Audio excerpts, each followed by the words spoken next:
të ndryshme, prindër me fëmijë, student, pensionist, por edhe qytetarë të tjerë të ardhur nga diaspora, ku mesazhet e tyre kemi mundur t'i dëgjojmë edhe në intervistat përpara nisjes së protestës, aty ku ishte pika e grumbullimit në sheshin Skënderbej, për të vjuar më pas dhe me mesazhet e tjera që janë artikuluar në podiumin e improvizuar përpara godinës së kryeministrisë. Ajo që bie në sy është që vijon situata të jetë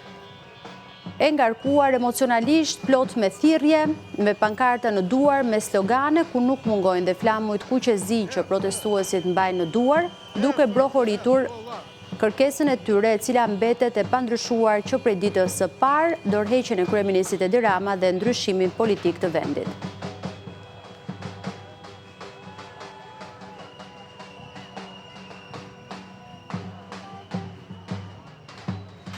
Kemi parë në këtë protest shumë pankarta, mesazhe pikante nga protestuesit, slogane të ndryshme,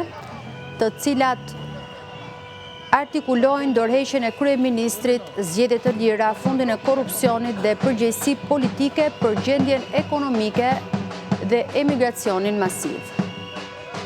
Siç shihet nga pamjet e drejtë për drejta të transmetuara nga News 24, që në minutat e para të grumbullimit të protestuesve në sheshin Skënderbej, e deri më pas në dinamikat e kësaj proteste të zhvilluar përpara godinës së kryeministrisë, e për të vjuar më tej dhe me marshimit në rrugët kryesore të kryeqytetit.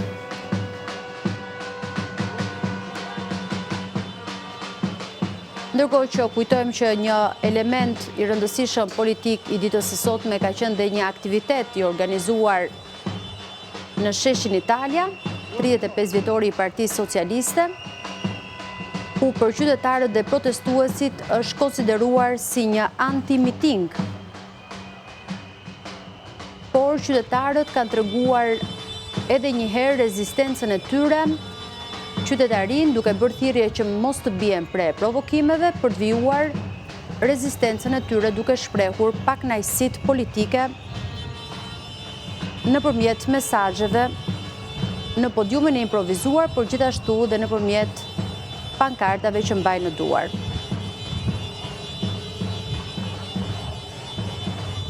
Në këtë protestë të ditës së sotme, në ditën e 13, është parë një pjesëmarrje masive edhe emigrantëve të ardhur nga vende të ndryshme të botës, ku kanë spikatur mesazhet e tyre lidhur me emigracionin, me shpopullimin, siç e quajnë ata, të Shqipërisë, për shkak të gjendjes së vështirë ekonomike, keqeverisjes dhe një sër problematikash të tjera, të cilat ata her pas here i kanë shprehur. Pankartat që kanë dominuar këtë protest kanë qenë Edi Rama i jep dorëheqjen, Shqipëri e re.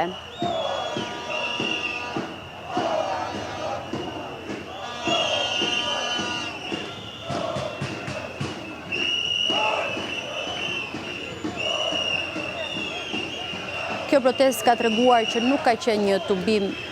statik, vetëm përpara godinës së kryeministrisë, qytetarët kanë zgjedhur si në ditët paraardhëse të marshojnë në rrugët e kryeqytetit në sinkron me njëri tjetrin, duke brohoritur mesazhet dhe kërkesat e tyre.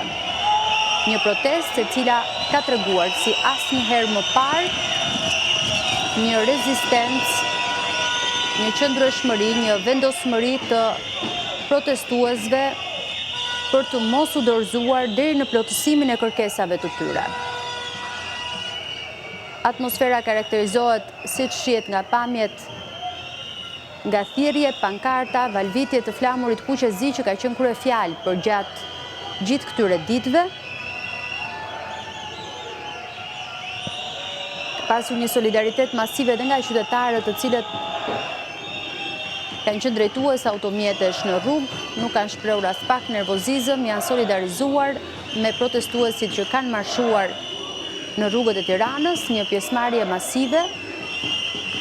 e cila kulmoi dhe në datën 10 qershor një tubim barkombëtar, ndërkohë që protestuesit edhe ditën e sotme, njëjtë si dje,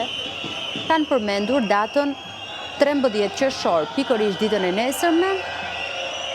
ku është premtuar që do të ketë një pjesëmarrje edhe më masive, ku qytetarët të diasporës do t'i bashkohen thirrjes së protestuesve që prej ditësh tani më kanë vërshuar në rrugët e Tiranës. Kujtojmë që protesta ka pasur edhe në qytete të tjera të vendit, jo vetëm në Tiranë, në shenjë solidariteti, gjithashtu edhe në diasporë. Qytetarët nuk janë mjaftuar thjesht me një mbështetje morale, simbolike, por gjithashtu kanë organizuar tubime dhe protesta.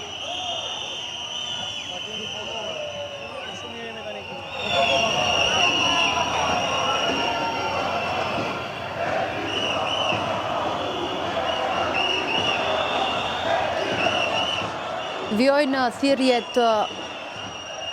e qytetarëve që kërkojnë një zëri dorëheqjen e kryeministrit Edi Rama. Shihet një pjesëmarrje e konsiderueshme qytetarësh, siç e tham dhe pak më parë, mund të vijnë re protestues të grup moshave të ndryshme, të përkatësive fetare të ndryshme, të shtresave të ndryshme shoqërore, pensionistë, studentë, të rinj, të reja, prindër dhe fëmijë, të cilët kanë zgjedhur që për 13 ditë me radhë, siç nuk është parë më parë, të rezistojnë jo vetëm në bulevard, por duke marshuar në për të gjithë rrugët e kryeqytetit. Shohim në këto pamje të drejtë për drejta pranë sheshit Wilson.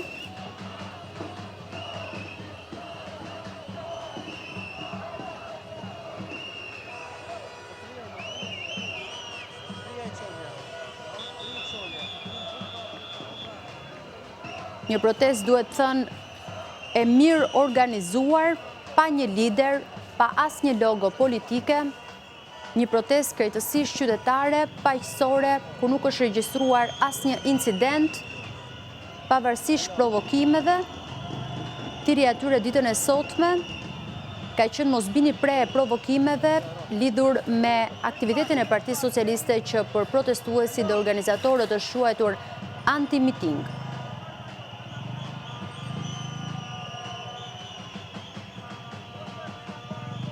Edhe ditën e sotme është përmendur 13 qershori, dita e nesërme, ku do të organizohet një tubim me pjesëmarrje edhe më të lartë,